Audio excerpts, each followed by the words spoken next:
News, दलित पीडित शोषित जनतेचा खणखणीत आवाज। चरणावरती विजयादशमी दिनी, दीक्षा आम्हा दिली भीमाने, मंगल दिन तो जनी। श्री बुद्धाच्या चरणावरती विजयादशमी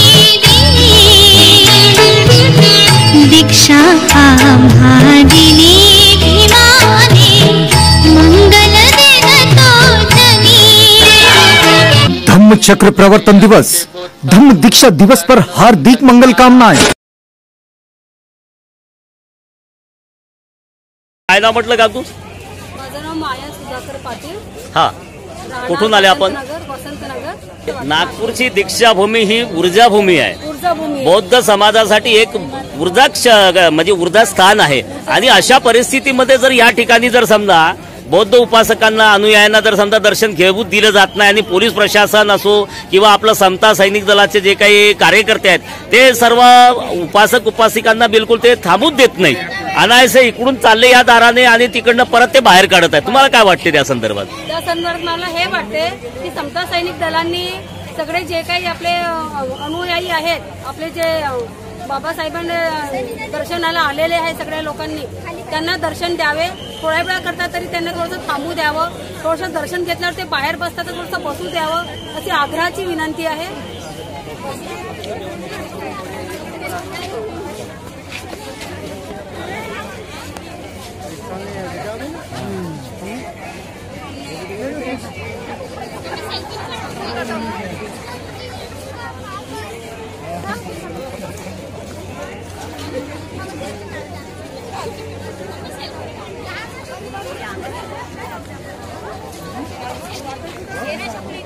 आपका नाम क्या है? मेरा नाम है मौसम शाह। हाँ, मौसम शाह। कहाँ से आप आए? मैं नागपुर से आई हूँ, हमारे अपने ऑफिस 5 साल। दीक्षाभूमि नागपुर पर आने के बाद में आपको क्या महसूस हुआ? बहुत अच्छा लगा मुझे, दुनिया की दौलत मिल गई समझ लो मुझे। सब तरफ गई हूँ, आज फर्स्ट टाइम इधर आई हूँ, मुझे बहुत फील हो रहा है। तुमचं काय नाव आहे? प्रमोद उदाराम उके। कुठून आले आपण? मी महादुलापूर आहे। आणि दीक्षाभूमी बौद्ध समाजासाठी बौद्ध अनुयायासाठी ही ऊर्जाभूमी सुद्धा ओळखली जाते। या ठिकाणी आल्यावर आपल्याला काय वाटते? मन शांती वाटते। इथून जाताना तुम्ही काय घेऊन जाणार दीक्षाभूमीवर? मी जाताना काय वाटते तुम्हाला इथून काय काय मिळणार आहे तुम्हाला इथे? मला शांती मिळेल।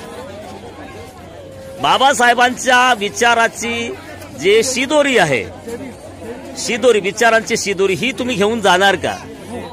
नक्की घेऊन नक्की। आता आपल्याला इथे येऊन तुम्हाला आनंदित प्रसन्नित वाटलं का? प्रसन्न, अगदी आनंदी वाटतं। आम्हाला खूप आनंदी वाटलं आणि खूप प्रसन्न वाटलं। आम्ही दरवर्षी इथे येतो आणि डॉक्टर आंबेडकरांचा विजय असो, तथागत भगवान गौतम बुद्धांचा विजय असो। आपण कुठून आले? आम्ही उमरेड रोड कळमना टाकडीवरून आलो आहोत। या ठिकाणी आल्यानंतर तुम्हाला कसं वाटते? बाहेरच्या वातावरण तर मतलब जसं आपण की नेहमी पाहतो, बाहेरच्या वातावरण इथं आल्यानंतर इतकं शांत वाटते। एसी असल्याच्या मतलब गर्व वाटतो इथं आल्यानंतर। बौद्ध असल्याचा तुम्हाला गर्व वाटतो का? बाबासाहेबांची ही कर्मभूमी आहे। बाबासाहेबांनी बौद्ध धम्माची धम्मदीक्षा 5 लाख अनुयायासह इथे घेतली होती 1956 साली 14 ऑक्टोबर रोजी। आज त्या दिवसाला, त्या वर्षाला जवळपास 65 वर्ष होत आहे। 65वा हा धम्मचक्र प्रवर्तन दिवस आहे। या ठिकाणी आल्याच्या नंतर तुम्ही तुमच्या या मैत्रिणीच्या ग्रुप सोबत काय घेऊन जाणार आहात? आता काय वाटते इथे? गर्व वाटते आणि का आहो त्याच्या महत्त्व इथे आल्यानंतर तुम्ही बौद्ध काय का आहात याची तुम्हाला जाणीव झाली का? इथून पुढे बौद्ध धम्माच्या बाबासाहेबांनी जे 22 प्रतिज्ञा दिल्या त्याच्यावर चालण्याचा प्रयत्न करणार का आपण? भंते जी, आपका परिचय दीजिए। मैं बोध गया से आया हूँ और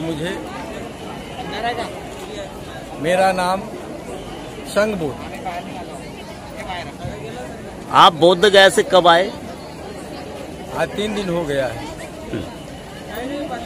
बौद्ध धर्म के अनुयायी जो नागपुर में यहाँ पर आज करीबन हजारों लाखों के तादाद में यहाँ पर नागपुर में दीक्षा भूमि पर आए, तो ऐसे अवसर पर आप बौद्ध अनुयायियों को क्या संदेश दोगे?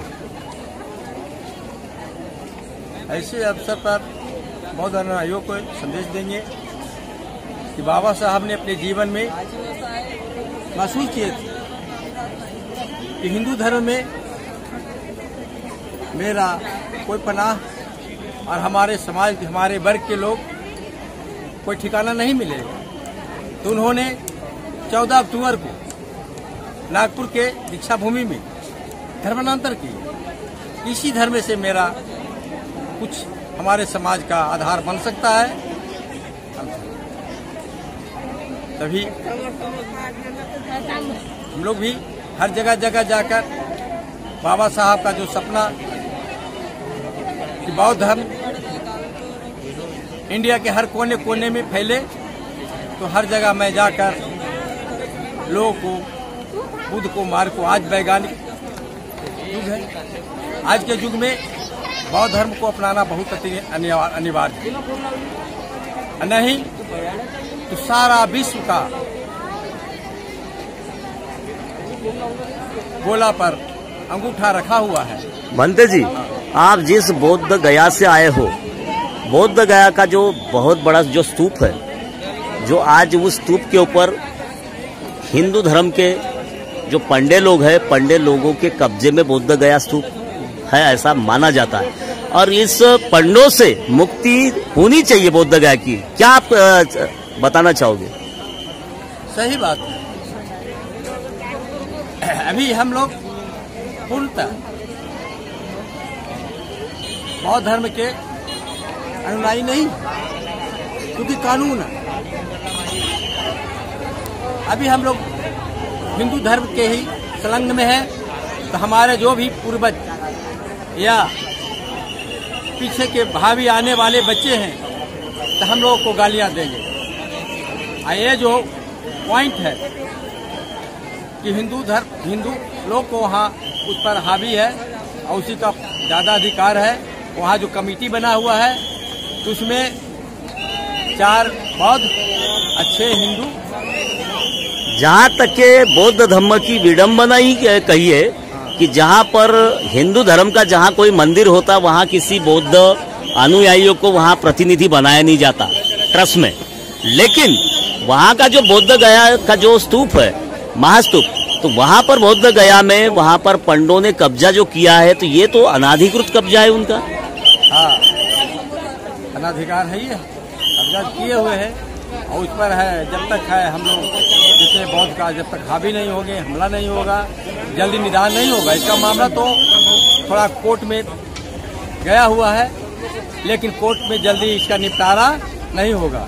बिहार में जो भी मुख्यमंत्री आते हैं, वो किसी भी मुख्यमंत्री की ये मंशा नहीं कि बौद्ध गया का जो स्तूप है वो बौद्ध धर्म अनुयायी जो है बौद्धों को ये हवाले करना चाहिए। लेकिन ऐसा क्यों नहीं हो पा रहा मुख्यमंत्रियों के माध्यम से? मुख्यमंत्री ही नहीं, प्रधानमंत्री का ही भी ऐसा उद्देश्य है। यहाँ से प्रधानमंत्री विदेश जाते हैं, अब विदेश में कहते कि हम बुद्ध के देश से आए। हाँ, बुद्ध देश से आए हैं, बुद्ध नगरी से आए हैं, और वहाँ से बड़का बड़का तोहफा लेके यहाँ आते हैं, और सारा तोहफा जो है राम मंदिर में बुद्ध धर्म का कहीं कुछ देखिए नहीं करते। भारत देश के जो प्रधानमंत्री है नरेंद्र मोदी जी, उनका ट्विटर अकाउंट जो है, सोशल मीडिया का ट्विटर अकाउंट, वो अपने हिंदू धर्म के या अन्य किसी भी धर्म के जो भी त्योहार आते हैं, वो त्योहारों पर देशवासियों को शुभकामनाएं देते हैं। लेकिन 14 अक्टूबर एक ऐसा त्योहार है बौद्ध धर्म अनुयायियों के लिए, ये बौद्ध धर्म के जो अनुयायी है उनके लिए बहुत बड़ा विशेष महापर्व माना जाता है। लेकिन बौद्ध धर्म के अनुयायियों को उन्होंने अभी तक के शुभकामनाएं ट्विटर हैंडल से दी नहीं, ऐसा क्यों? उनका प्रधानमंत्री को यही मंशा है कि इंडिया को असर से हिंदू राष्ट्र घोषणा करें। अच्छा, वो हिंदू राष्ट्र के घोषणा की तरफ या हिंदू राष्ट्र बनाने की तरफ वो अपना प्रयास उनका जारी है मोदी जी का? ऐसा ही इतिहास उनको मालूम नहीं है, पता नहीं है कि एक समय था, एक जमाना था कि सारा भारत बौद्धमय था। उस समय भारत को सोने की चिड़िया कहा जाता था, और सोने की चिड़िया ही नहीं, भारत को विश्व गुरु की संज्ञा दिया गया था। हमारे यहाँ नालंदा विश्वविद्यालय, तक्षशिला विश्वविद्यालय, विक्रमशिला विश्वविद्यालय, इतना बड़ा बड़ा वैसा विश्वविद्यालय आज इंडिया में है कहीं? ये प्रधानमंत्री चाहते हैं कि जनता मूर्ख बनकर रहे, अनपढ़ बनकर रहे। देखिए महामारी कोरोना के चलते 2 साल से बच्चों को पढ़ाई लिखाई सब बंद है, कहाँ जाएगा? कैसे विभाग विकास कर सकते हैं? प्रधानमंत्री कहते हैं हम बहुत आगे बढ़ रहे हैं, विकास कर रहे हैं। हम समझते हैं, जहाँ तक मेरा थिंकिंग है कि हम पतन की ओर जा रहे हैं।